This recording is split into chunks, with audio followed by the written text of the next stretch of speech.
Hello everyone, welcome to sweet memories. Upcoming రివ్యూలోకి వెళ్ళిపోదాం. కౌశికీ బాబు డిఎన్ఏ రిపోర్ట్స్ని ఫేక్ చేయడానికి రాజుకి డబ్బులు ఇచ్చింది యువరాజ్ అని జేడీకేడి తెలుసుకుంటారు. అదే విషయాన్ని ప్రెస్ మీట్లో అందరి ముందు బయట పెట్టాలని ప్రెస్ మీట్ని అరేంజ్ చేస్తారు జగదాత్రి అండ్ కేదార్. అదంతా టీవీలో చూస్తూ ఉంటారు సుధాకర్. అమ్మ కౌశికి, అల్లుడు గారు, ఆదిలక్ష్మి రెండమ్మా అని అందరినీ పిలుస్తారు. ఏమైంది అన్నయ్య గారు అని అడుగుతుంది ఆదిలక్ష్మి. ఒకసారి టీవీలో ఏం చెప్తున్నారో చూడండి అని అందరినీ టీవీ చూడమని చెప్తారు సుధాకర్. వైజయంతి, నిషిక, యువరాజ్ కూడా హాల్లోకి వస్తారు. జేడీకేడి ప్రెస్ మీట్లో మాట్లాడతారు. గత కొన్ని నెలల క్రితం నుండి డిఎన్ఏ రిపోర్ట్ టెస్టింగ్ అనేది చాలా అలర్ట్రేట్ అయిపోయింది. డబ్బులు ఎవరికిస్తున్నారో వాళ్ళకి తగ్గట్లు డిఎన్ఏ రిపోర్ట్స్ని మార్చి ఇవ్వడం it's an illegal crime. But దాన్ని ఎంకరేజ్ చేస్తున్నాయి కొన్ని హాస్పిటల్స్. అందులో ఒకటే ఈ హాస్పిటల్. ఈ హాస్పిటల్లో రాజు అనే వ్యక్తి డబ్బులు తీసుకొని బ్రైబింగ్ చేస్తూ డిఎన్ఏ రిపోర్ట్స్ని ఎలా కావాలంటే అలా మారుస్తున్నారు. సో అతను వారం క్రితమే అనుమానాస్పదంగా చనిపోవడం జరిగింది. అండ్ ఈ డైరీలో ఎవరెవరికి అతను ఫేక్ డైరీస్ అనేది, ఫేక్ డిఎన్ఏ అనేది ఇచ్చాడనేది ఇందులో క్లియర్గా రాసి ఉంది అని చెప్పి ఇంకా లిస్ట్ మొత్తం చదువుతారు. అందులో క్లియర్గా వజ్రపాటి కౌశికి అని చెప్పి కూడా పేరు వినపడుతుంది. ఒక్కసారిగా కౌశికి, సురేష్, ఆదిలక్ష్మి షాక్లో ఉండిపోతారు. అప్పుడే కరెక్ట్గా సురేష్ ఆదిలక్ష్మి దగ్గరికి వచ్చి, అమ్మా చూసావా, అప్పటి నుండి కౌశికి చెప్తూనే ఉంది డిఎన్ఏ రిపోర్ట్ విషయంలో ఖచ్చితంగా అది ఫేక్ డిఎన్ఏ అని. కానీ నువ్వే నమ్మలేదు. ఇప్పుడు తన నమ్మకమే నిజమైంది, మా నమ్మకమే నిజమైంది అని అంటారు సురేష్. ఇంకా ఆదిలక్ష్మి ఏమీ మాట్లాడకుండా సైలెంట్గా ఉంటుంది. అలా ఇంకా డిఎన్ఏ గురించి, రిపోర్ట్స్ గురించి ఫేక్ అని అంతా వైరల్ అవడంతో యువరాజ్ ఒక్కసారిగా షాక్ అయిపోతారు. అలా ఇంకా తప్పించుకోవాలని ప్రయత్నిస్తాడు. అయినా యువరాజ్, ఇప్పుడు నువ్వు బయట పడలేదు కదా, కూల్గా ఉండు అని అంటుంది నిషిక.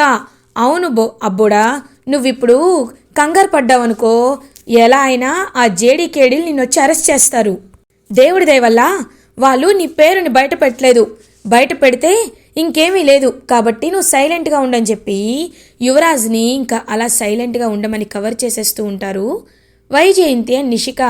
అప్పుడే Jagadhatri and Kedar original DNA రిపోర్ట్స్ని తీసుకొని ఇంటికి రీచ్ అవుతారు. వదినా చూసారా, మీరు నిరూపించమన్నారు, మేం నిరూపించాం వదినా, ఇదిగోండి మీ బాబేనని ఒరిజినల్ డిఎన్ఏ రిపోర్ట్స్ ఇవే వదినా అని చెప్పి జగదాత్రి అండ్ కేదార్ అలా రిపోర్ట్స్ని కౌశికి చేతిలో పెడతారు. ఆదిలక్ష్మి జగదాత్రి వాళ్ళ చేతులు పట్టుకొని, అమ్మ జగదాత్రి, నువ్వు కౌశికి మీరందరూ ఎంతగా చెప్తున్నా నేను మీ మాటలు వినలేదు. మీరు కౌశికి చేదోడో వాదోడుగా తన పుట్టినింట్లో ఉంటున్నారు. ప్రపంచమంతా తనకి వ్యతిరేకంగా ఉన్నా మీరు తనకి అండగా నిలబడ్డారు. నా కళ్ళు తెరిపించారు. కౌశికి, నన్ను క్షమించమ్మా, నేను నిన్ను అనుమానించాను. బాబు నీ బాబు కాదేమోనని, మారిపోయాడేమోనని నోటికి వచ్చినట్టు మాట్లాడాను. నన్ను క్షమించమ్మా, నీ మనసుని బాధ పెట్టాను అని అంటారు ఆదిలక్ష్మి. అత్తయ్య గారు, మీరలా మాట్లాడడం నాకు నచ్చటం లేదు.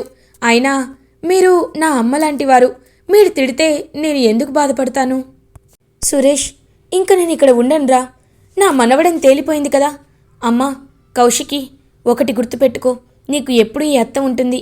ఏ కష్టం వచ్చినా ఇకపై నువ్వు నా దగ్గరికే రావాలి, సరేనా అని చెప్పి అక్కడి నుండి ఇంకా వెళ్ళిపోతారు సురేష్ అండ్ ఆదిలక్ష్మి.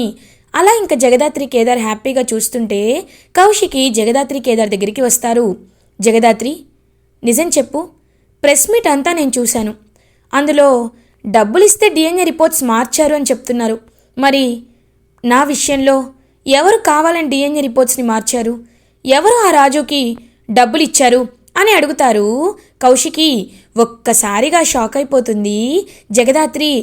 వదినా, అది ఎవరో నాకు తెలీదు వదినా, వాళ్ళు కనుక్కోలేదు, కానీ తర్వాత చెప్తారులేండి వదినా, ఇప్పుడు మనకు అది కాదు కదా ముఖ్యం అని అంటుంది జగదాత్రి.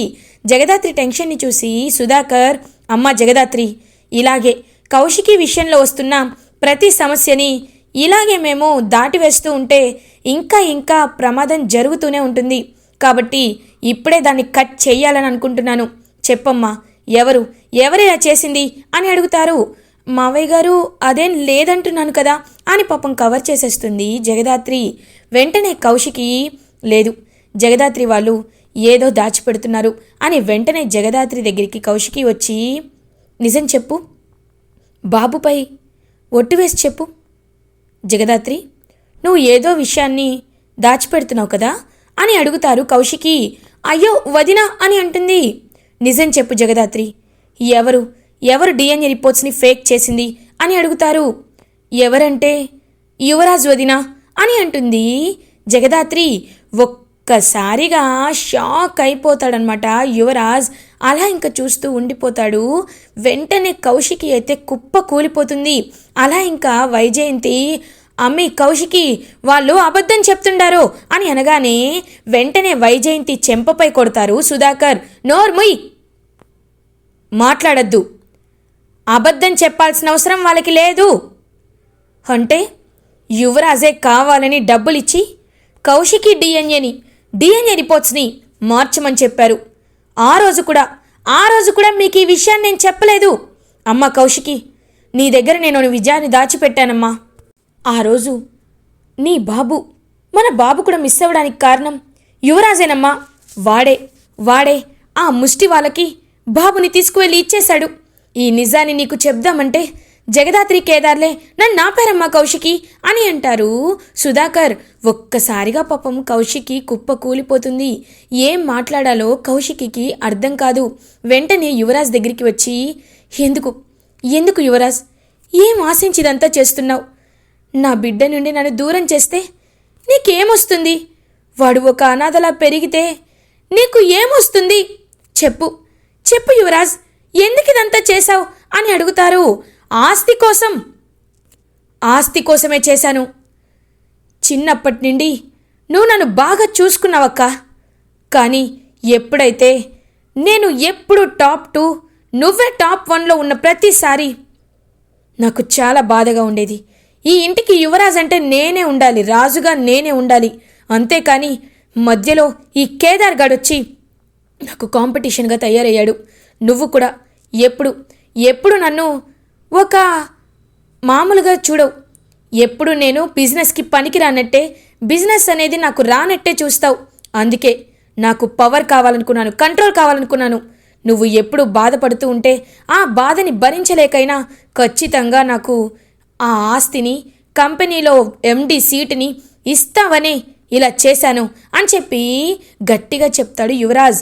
ఇంకా వెంటనే సుధాకర్ యువరాజ్ చెంపపై కొట్టి, చూడు యువరాజ్, నువ్వు చాలా చాలా పెద్ద తప్పు చేశావు. ఒక తల్లి బిడ్డల బంధాన్ని దూరం చేయాలనుకుని పాపం చేశావు. ఇంకా నిన్ను ఎవ్వరు క్షమించినా నేను మాత్రం క్షమించను. నీకు ఖచ్చితంగా తగిన శిక్ష పడాల్సిందే. జగదాత్రి, పోలీసులకు ఫోన్ చేయమ్మా అని అంటారు. మావయ్య గారు, వద్దు మావయ్య గారు, ఎంతైనా యువరాజ్ ఈ ఇంటి మనిషి కదా అని అంటుంది జగదాత్రి. చూడమ్మా, అలా అనుకొని వీడు చేసిన తప్పుల్ని కాదు పాపాలని క్షమించి వదిలేశాం. కానీ ఇప్పుడు వీడు హద్దులు దాటేస్తున్నాడు. కాబట్టి ఖచ్చితంగా వీడికి శిక్ష పడాల్సిందే అని చెప్పి ఇంకా పోలీసుల్ని దగ్గరుండి పిలిపించి సుధాకర్ అలా ఇంటి నుండి బయటికి గెంటేస్తాడు యువరాజ్ని పోలీసులు అరెస్ట్ చేసి తీసుకువెళ్తూ ఉంటారు.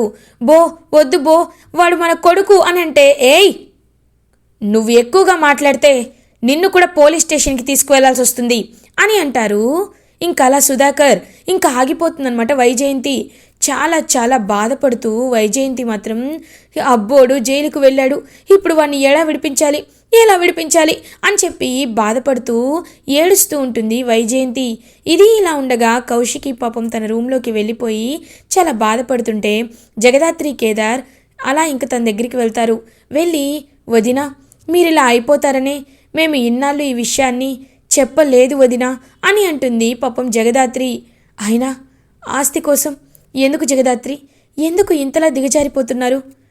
బంధాల కంటే, బంధుత్వాల కంటే ఆస్తులే గొప్పవా అని అంటారు కౌశికి. లేదు వదినా, ఎప్పటికీ బంధాలు బంధుత్వాలు కంటే ఆస్తులు గొప్పవి కాదు. కానీ డబ్బు అనే మాయలో పడిపోయి అలా యువరాజ్ మాట్లాడుతున్నాడు. ఇప్పుడు మావయ్య గారు ఇలా చేయడం వల్లైనా యువరాజ్లో మార్పు వస్తుందేమోనని మేము ఆశిస్తున్నాం. కానీ యువరాజ్ మారితేనే ఈ కుటుంబం బాగుంటుంది వదినా. మీరు బాధపడకండి. మీరు బాధపడితే మేమే మిమ్మల్ని చూసి బాధపడతాం. ప్లీజ్ వదినా అని చెప్పి పాపం ఓదారుస్తుంది జగదాత్రి. ఇది ఇలా ఉండగా జైల్లో ఉన్న యువరాజ్ దగ్గరికి మీనన్ వస్తాడు. వచ్చి, ప్రిన్స్, నిన్నిలా చూస్తానని ఎప్పుడూ అనుకోలేదు. అయినా నువ్వు జైలుకి రావడం ఏంటి ప్రిన్స్ అని అడుగుతారు. అంతా ఆ జగదాత్రి కేదార్ వల్లే మీనన్. అందుకే నేను ఇలా వచ్చాను. వాళ్ళు నన్ను జైలు పాలు చేశారు. ఇలాంటి పరిస్థితి ఏదో ఒక రోజు వస్తుందనుకున్నాను, కానీ ఇంత త్వరగా వస్తుందని అస్సలు అనుకోలేదు అని అంటాడు యువరాజ్. చూడు ప్రిన్స్, నువ్వు నాకు ఎన్నో విషయాల్లో హెల్ప్ చేశావు. అందుకే నేను నీకు ఈ విషయంలో హెల్ప్ చేయాలనుకుంటున్నాను. లాయర్తో మాట్లాడాను, బెయిల్ తీసుకొచ్చాను, రా వెళ్దాం అని అంటారు. బాయ్, నువ్వు నన్ను జైలు నుండి విడిపించావు. నీకోసం నేను ఏదైనా చేస్తాను బాయ్ అని అంటాడు. ఇంకా యువరాజ్, ఏదైనా చేస్తావా యువరాజ్ అని అడుగుతారు. చెప్పండి బాయ్, నా ప్రాణమే ఇస్తాను. మీరు అర్థం చేసుకున్నట్టు నన్ను మా నాన్న కూడా అర్థం చేసుకోలేదు బాయ్ అని అంటారు యువరాజ్. సరే, వెళ్తూ మాట్లాడుకుందాన్రా అని చెప్పి అలా ఇంకా యువరాజ్నైతే తీసుకువెళ్తారనమాట మీనన్ తన దగ్గరికి, మినిస్టర్ తాయారు దగ్గరికి. తెలుసు కదా మినిస్టర్ తాయారు. సరే, ఇప్పుడు నీకొక పని చెప్తున్నాను. నిన్ను మేము విడిపించాం కాబట్టి, మినిస్టర్ గారి ఇన్ఫ్లుయెన్స్తోనే నువ్వు రిలీజ్ అయ్యావు కాబట్టి, ఆ జగదాత్రి కేదార్లని పైకి పంపించాల్సింది కూడా నువ్వే యువరాజ్ అని అంటాడు మీనన్. ఒక్కసారిగా యువరాజ్ షాక్ అయిపోతారు. బాయ్, ఏం మాట్లాడుతున్నావు నువ్వు అని అంటారు. అవును, వాళ్ళు చాలా చాలా తప్పులు చేస్తున్నారు. మాకు సంబంధించిన సీక్రెట్లన్నీ వాళ్ళ దగ్గరే ఉన్నాయి.